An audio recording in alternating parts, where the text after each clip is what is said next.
Well, today, it's been reported that the Reverend Billy Graham has died at 99 years of age. And now you know they're going to have a big deal.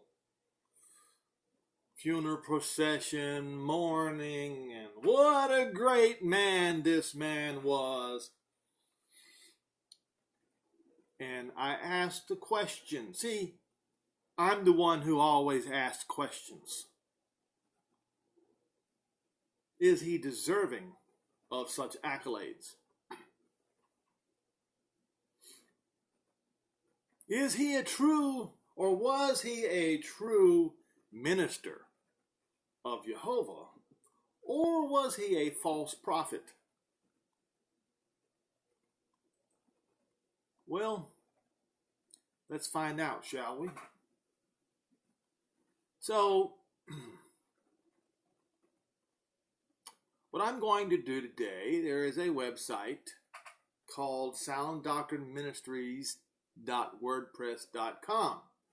Now, I don't know who these people are. I am unaffiliated. I'm affiliated with none of these people, no ministry whatsoever. But when I see the truth, when I see somebody printing out the truth, I'm going to blast it out there in internet land. So, the Synagogue of Satan, that is the favorite slander, twisting of Scripture that the enemies of Messiah's brethren love to use. I will start, and this is what the title of the article is called. The Synagogue of Satan is a term that occurs twice in the Holy Bible. It occurs only in the book of Revelation, which is believed to have been written by the Apostle John. John was the brother of Apostle James. Mark 13. In verse 7, Mark 3 and verse 17. And let me remind everyone that while John was told he had to go, and he was in prison just before he died, that he was going to have to publish this into all the nations. Book of Revelation. But John, just like the other 11 apostles, were only sent to the lost sheep of the house of Israel. So the people that the churches, the 7 churches that were in Asia Minor, were obviously Hebrews, or mostly Hebrews. And so they knew that the Messiah's name was Yeshua or Yehoshua, which means Jehovah is salvation. And there were others who were coming around and replacing that name with a false name in honor of Zeus, even in those days while John was still alive in Asia Minor, which was at that time Greece. So, now that we have context, I will continue. To John belongs the distinction of being the disciple whom Yeshua loved. And of course, even these people are planting the name Jesus in there when it should be Yeshua. The book of Revelation is the last book of the New Testament. John informs us that his testimony given in the book of Revelation is the record of 2 prophetic visions given to him by Yeshua HaMashiach while he slept. The term Synagogue of Satan has been misused throughout history by those with political, racial, religious agenda who twist and pervert the Scripture to support their erroneous false doctrines or viewpoints. In recent years, even Billy Graham and Richard Nixon have been scrutinized for use of the term in 1973 during a recorded conversation. See, it indeed is true that which is spoken in secret will be shouted on the housetops. Historically, the term has been used in classic anti-Semitic literature such as the Protocols of the Elders of Zion, an anti-Semitic hoax purported to describe a Jewish plan for global domination. It was first published in Russia. Yes, Russia. This slander was first published in Russia. Mother Russia. And it is no wonder that communism slaughtered so many Russians. It was first published in Russia in 1903, translated into multiple languages, and disseminated internationally in the early part of the 20th century. Henry Ford, a Nazi sympathizer and possibly collaborator, do your due diligence and study. Find out the truth, folks. Don't take my word for it. Henry Ford funded printing 500,000 copies that were distributed throughout the United States in the 1920s. Adolf Hitler and the Nazi Party publicized the Protocols of the Elders of Zion as if it were a valid document, although it was exposed as fraudulent. After the Nazi Party came to power in 1933, it ordered the text to be studied in German classrooms.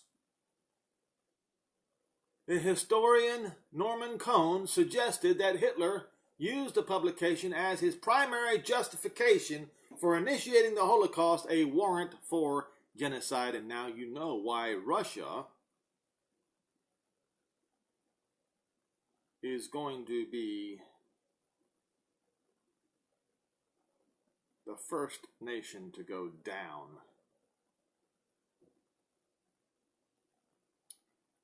in the coming war between Israel and the sons of Greece, the sons of the Hellenes.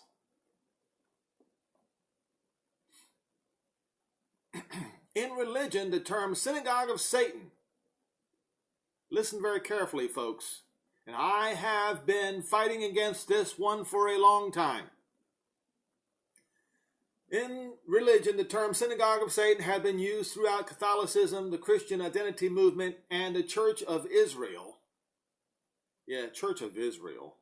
But replacement theology, whereas they claim that the church is Israel, the new Israel. Eric Rudolph is a product of the latter two groups. The term is often used in the serpent seed doctrine, a false doctrine that teaches that the original sin was an act of sexual intercourse between Adam and Eve, and prior to that act, Eve was sexually seduced by the serpent and committed sexual intercourse with the serpent. Further, that Cain was conceived by the act of the serpent and Abel by the act with Adam. The serpent seed doctrine also teaches that the Jewish people are the descendants of Cain and thus of Satan. Yes, I'm laying the groundwork for exposing Billy Graham, the false prophet, or one of the many false prophets written about that Peter talked about in 2 Peter 2.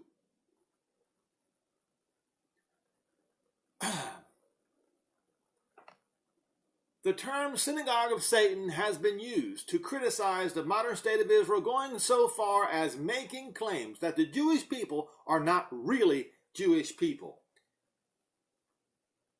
And the results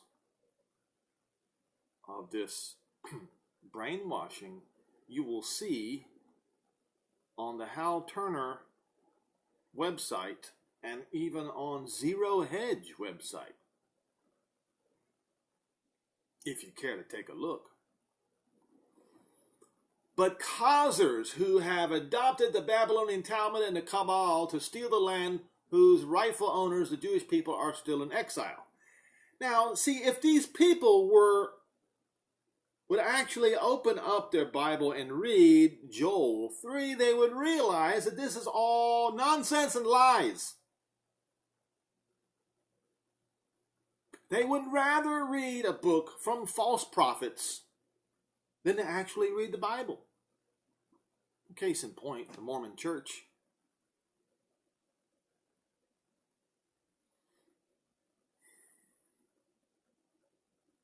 They reject Joel 3, which specifically says that Jehovah is going to bring in the exiles of Judah and Jerusalem first before he brings in the rest of Israel. Why? Because he has a bone to pick with the Gentiles for what they did to his people Israel. And is going to use Judah and Jerusalem as bait to drag in these nations, these haters of the Jews, for judgment. But they won't read Joel 3. Instead, they want to read the lie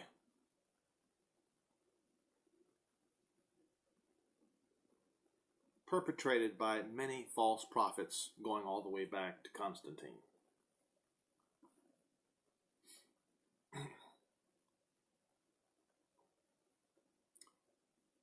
Sadly, many Christians today espouse these anti-Semitic ideas which rely heavily on replacement theology.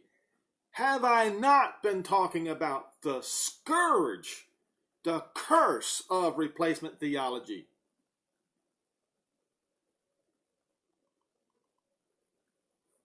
A false doctrine that teaches that Christendom and the Christian church as being the inheritor of promises made by the political Israelites and proselytes. Before examination of this often misunderstood and misused passage, we need to read the text from the book of Revelation. I haven't even read this. I'm going to read it with you, and I'm going to tell you whether I agree or whether I don't. But I have a feeling this guy is on the right track, so I will go ahead and read it. And to the angel of the church in Smyrna write, these things says the first and the last, which was dead and is alive, the first fruits, and will come on the last day. You see, that's the first and the last. That's another thing that people screw up the scripture about. The first fruits of many and will come on the last day. The first and the last, which was dead and now alive. I know your works and tribulation and poverty, but you are rich, and I know the blasphemy of them who say that they are Jews and are not, but are of the synagogue of Satan. Fear none of those things which you shall suffer. Behold, the devil shall cast some of you in prison, that you may be tried, and that you have tribulation 10 days. Be you faithful unto death, and I will give you a crown of life. He that has an ear, let him hear what the Spirit says to the churches. He that overcometh will not be hurt of the second death. Now, Revelation 2, verse 8 through 11, that's what the previous one was. This one is Revelation 3, verse 7 through 13. And to the angel of the church in Philadelphia write, these things says he that is holy, he that is true, he has the key of David, he that opens and no man shuts, and no man opens. I know your works. I have set before you an open door, and no man can shut it, for you have little strength, and have kept my word, and have not denied my name. And I, for the last few months, have been going over and over and over this passage to explain that the denial of Yehoshua's name and replacing it with Jesus is blasphemy. It is replacement theology, and those who do this and have their graven image in their house of worship against the words of the apostles, they are the ones who worship at the synagogue of Satan, or Zeus.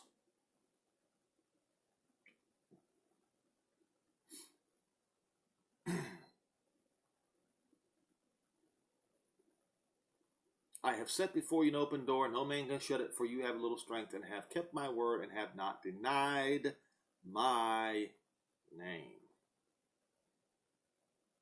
Yes, the churches that were in Asia Minor were mostly Israelites, so they knew the name of Yehoshua.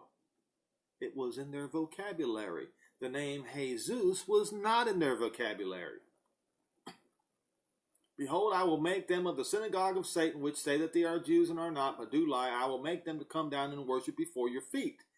Now, if Christians would go ahead and make a connection to where that was written in the prophets, they would clearly see that it was in Isaiah 60, where the Gentiles were coming and worshiping at the feet of the real Israelites.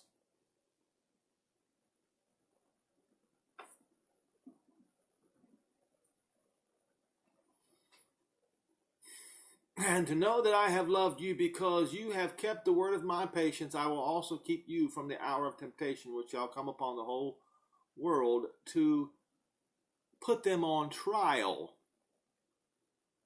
All those that dwell on the earth. Now,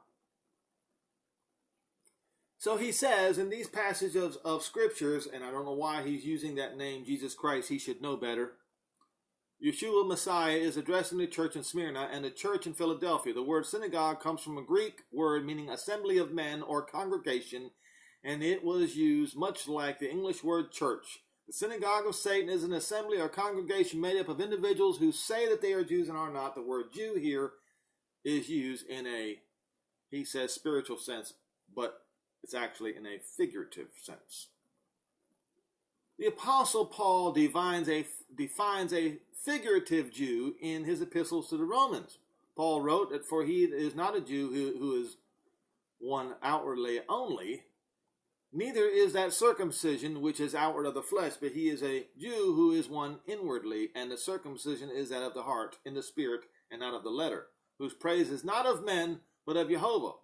In this case, it is not one's physical race that counts, but his spiritual condition. But here's the thing, folks. What this guy needs to understand, if you read in Romans 11, verse 26, the time of the Gentiles, Romans 11, verses 24, 25, 26, 27, the time of the Gentiles will come to an end, and all Israel will be circumcised in the heart. Whenever you read the words of the Apostle Paul from Romans 2, verses 28 through 29, you have to read it in context with Romans 11.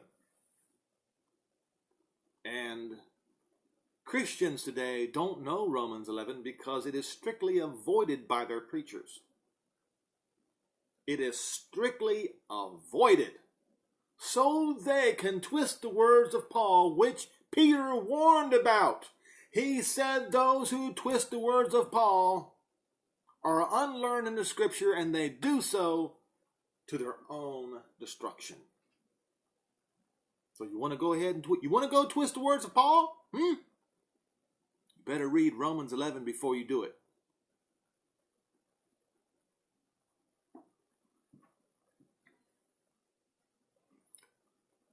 So when Paul was speaking to the Gentiles, it was the time of the Gentiles, when the Gentiles had dominion, when grace was offered to the Gentiles. So he said, for as many of you have been baptized into Messiah, have put on Messiah, there is neither Jew nor Greek, neither bond nor free, there is neither male nor female, for you are all one in Messiah Yeshua. And if you be Messiahs, then you be Abraham's seed and heirs according to the promise, Galatians 3:27 through 29. Therefore it is of faith, that it might be by grace to the end the promise might be sure to all the seed, not just the ones that are written in the law, but to that which is of the faith of Abraham, who is the father of us all. As it is written, I have made you a father of many nations. Before him whom he believed, even Jehovah, who quickened the dead and called those things by which not as though they were. Those in the synagogue of Satan say that they are figurative Jews. In other words, they pretend to be real, and he says Christian. He just has no idea how far off Christianity has gone off the track. But they are not. The false church was already developing in the days of the Apostle John. I'll go even further than that. Since the Apostle John was the last one who died of the apostles, and Paul died before he did, Paul specifically said that they had already rejected him, and only a few men stood with him just before he died. Paul. So it was before even, it was during the days of Apostle John. But let's not assume that it was after Paul had died. It was before Paul died. The false churches were already developing in the days of the Apostle Paul, and I will add the Apostle John. He said Apostle John, I will add Apostle Paul, masquerading as the true church. This is what I've been saying. This has gone way back. I've said as far back as Constantine, but it went back further. It went back to the days of Paul. It had congregations in the cities of Smyrna and Philadelphia and in Asia Minor, and even in other words, they were rival churches. They were already turned aside from the truth. Why? What were they doing? One of the first things that they did was they rejected the name of Yeshua Messiah and turned to a different name, a Greek name, to honor Zeus. That's what the whole thing of Pergamus, Smyrna, and Philadelphia were all about. Currently, I'm reading, continuing to read. Synagogue of Satan can be defined as any false religion that follows unbiblical principles. Pagan religions, all of which have roots in ancient Babylon, and any religion in the Corpus Christianum that requires faith plus works to obtain salvation. For example, these religions may include the Baha'i faith, Islam, Wicca, Mormonism, Roman Catholicism, Scientology, Buddhism, Jehovah's Witnesses, Hinduism, and many others. I'm going to add some to that because they replaced Shabbat with an honor of the sun god. Now, the Shabbat is not going to save you. The law, the one law that contains the whole law, is you shall do unto others as you'd have them do unto you. It is written. I've gone over that many times. The Pharisees already proved that they did not keep the law even though they kept the Sabbath. So, you need to add the Episcopalians, the Methodists, the Church of England, the Baptist Church, and all those, every one of them, who replaces Israel with the church. Because you see, the church was never intended to replace Israel. The church was only both Jews and Gentiles who were individually called in the, how do I put this? In that space of time that much of Israel was rejected until the time of Israel's redemption. He was not going to just simply turn away from all mankind for nearly 2,000 years. No, he was going to collect his during that time, but they would be both of Israel and of the Gentiles. But once the domination of the Gentiles over Jerusalem was finished, once the time of the Gentiles come to an end, then Israel would be brought back in, exactly as the Apostle Paul says in Romans 11, verses 24, 25, 26, and 27. The Christians won't read that because it doesn't fit their false narrative. And yet, the Apostle Paul was the only, I'll say it again, the Apostle Paul was the only apostle to the Gentiles, and yet he was even sent to Jews. But the others, Peter, John, that's right, I said John, Jude, Matthew, Luke, Mark, etc., were not sent to the Gentiles.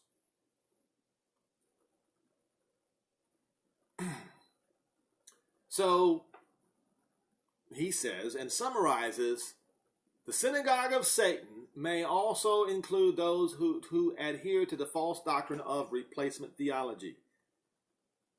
That's correct, but it's not strong enough. So I'm going to say it like it really is.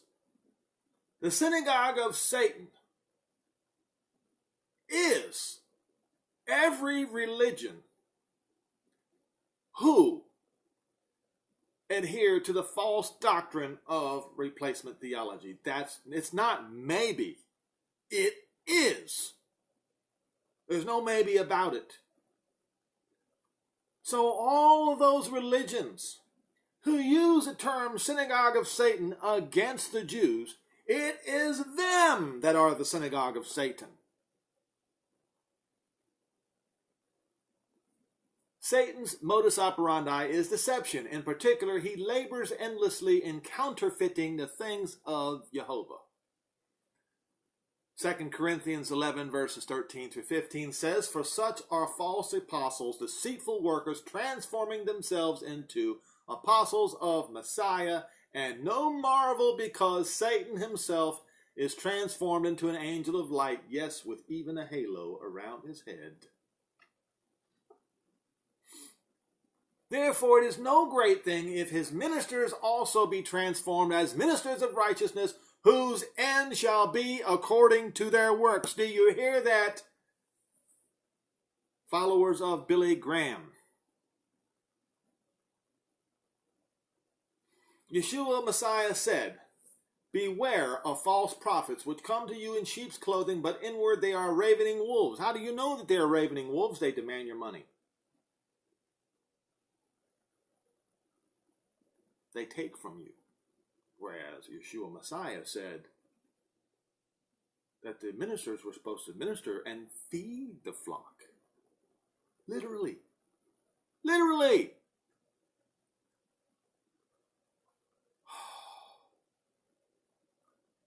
Inward they are ravening wolves. You shall know them by their fruits. Do men gather grapes of thorns or figs of thistles? What do thorns and thistles do, people? They shed your blood.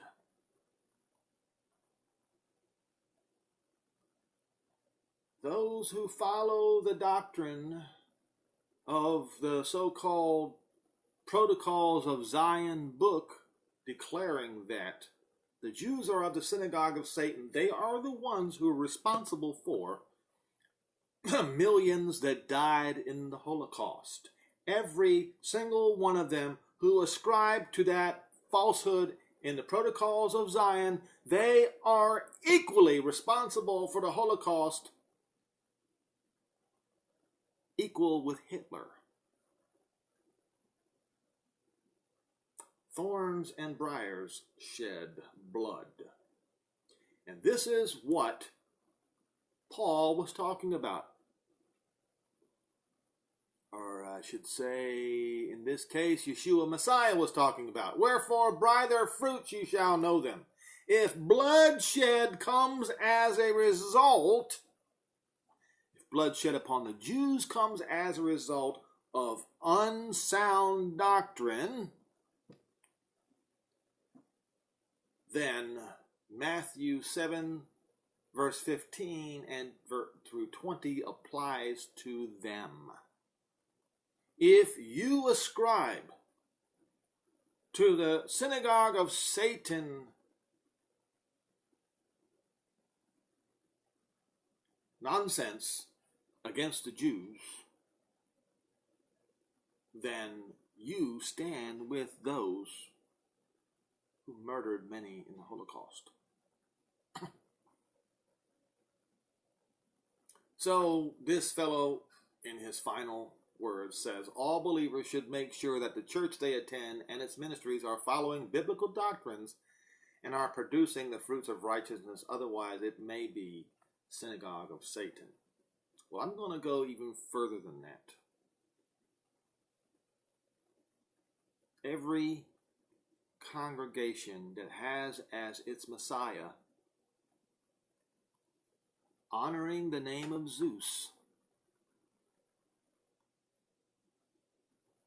and worshiping the graven image, they are all of the synagogue of Satan.